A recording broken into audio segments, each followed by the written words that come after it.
축구 선수 중에는 굉장히 빠른 선수들이 많습니다. 수비 지역에서부터 상대 진영까지 순식간에 이동해 골을 기록합니다. 지오 월콧, 킬리안 음바페, 르로이 사네 등 많은 선수들이 머릿속에 떠오르지만 이 선수를 빼놓을 수는 없습니다. 바로 가레스 베일입니다. 수비수로 선수 생활을 시작한 베일은 믿을 수 없는 스피드와 슈팅 능력을 발전시키며 측면 공격수로 이동했고 세계적인 선수가 됐습니다. 그럼 총알탄 사나이 베일에 대해 알아보겠습니다. 영상 시청에 앞서 본 채널을 구독해주시면 스포츠토토 80% 적중 무료팩을 무료로 제공해드립니다. 입장 문의는 영상 고정 댓글 클릭 후 메시지 주세요. 사우샘프턴 그리고 토트넘. 웰스 출신 베일은 9세 카디브 11 서비스 소속으로 눈에 띄는 활약을 펼쳐 사우샘프턴의 관심을 받았습니다. 어린 시절부터 베일은 달리기에 뛰어난 재능을 보였습니다. 불과 14세 시절 100m 달리기에서 11.4초를 기록하며 모두를 놀라게 하기도 했죠.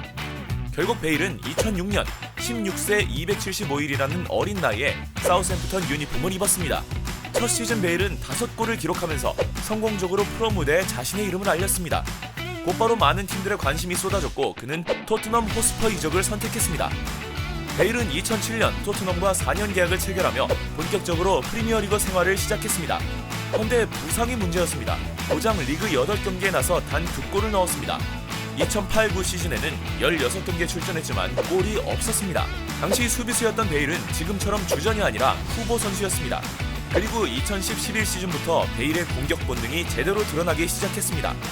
유럽 축구연맹 챔피언스리그 인터밀란전에서 베일은 전 세계를 깜짝 놀라게 했습니다. 당시 베일은 해트트릭을 기록하며 인터밀란을 파괴했습니다. 당시 세계 최고 수비수였던 마이코는 베일의 속도를 감당하지 못했고 계속해서 측면을 내주며 실점을 허용했습니다.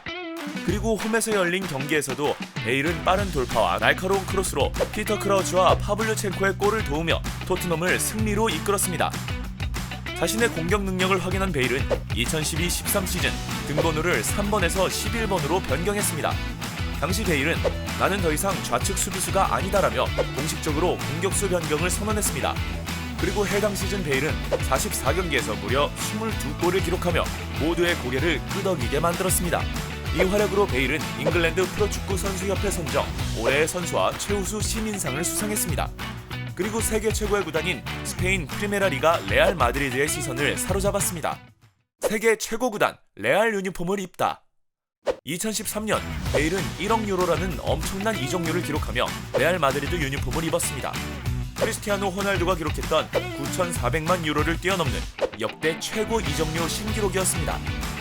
레알에서도 등번호 11번을 받은 베일은 첫 시즌인 2013-14 시즌 44경기에서 22골을 터뜨리며 레알 팬들에게 뜨거운 박수를 받았습니다. 베일은 호날두, 카림 벤제마와 함께 BBC 라인으로 불렸고 이들은 무려 97골을 합작했습니다. 2015-16 시즌에는 부상으로 리그에서 고작 23경기밖에 나서지 못했지만 19골을 터뜨렸습니다. 2017-18 시즌에는 45경기에서 25골을 퍼부으며 커리어 사상 2번째로 많은 골을 기록했습니다. 베일은 레알 마드리드에서 수많은 우승 트로피를 들어올렸습니다. 챔피언스 리그에서 4번이나 우승을 차지했고 코파델레이도 1회 우승했습니다.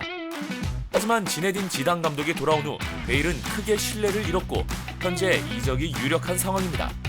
그렇게 베일은 레알 생활의 마지막을 향해 달리고 있습니다. 베일의 부상 악령. 베일하면 떠오르는 건 속도 그리고 부상입니다. 베일은 잦은 부상으로 유리몸이란 별명을 갖게 됐습니다. 토트넘을 떠나고 레알 마드리드로 이적하면서 웨이트 트레이닝을 통해 피지컬을 키웠는데 이게 문제였습니다.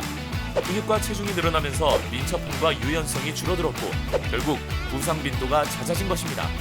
베일은 한 시즌을 온전히 치러본 적이 없을 만큼 크고 작은 부상에 시달렸습니다. 결국 30대에 접어든 베일은 장점들이 많이 사라지며 평범한 선수가 됐습니다.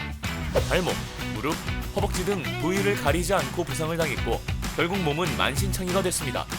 이런 부상으로 베일은 슈팅 능력 하나만 남고 이를 받쳐줄 속도와 민첩성이 부족하게 됐습니다.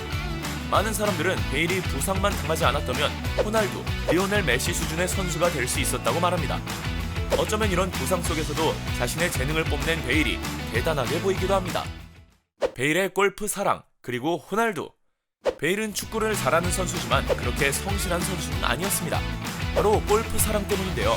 베일은 축구만큼 골프를 사랑하는 선수로 유명합니다. 부상이 잦았던 베일은 골프를 자주 즐겼습니다.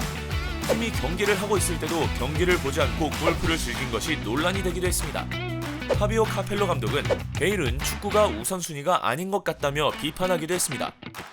베일은 골프만큼 팀 동료였던 호날두를 사랑했습니다. 베일은 굉장히 유명한 호날두의 팬입니다. 플레이 스타일도 점점 호날두를 닮아갔고 골 세리머니를 따라하기도 했습니다.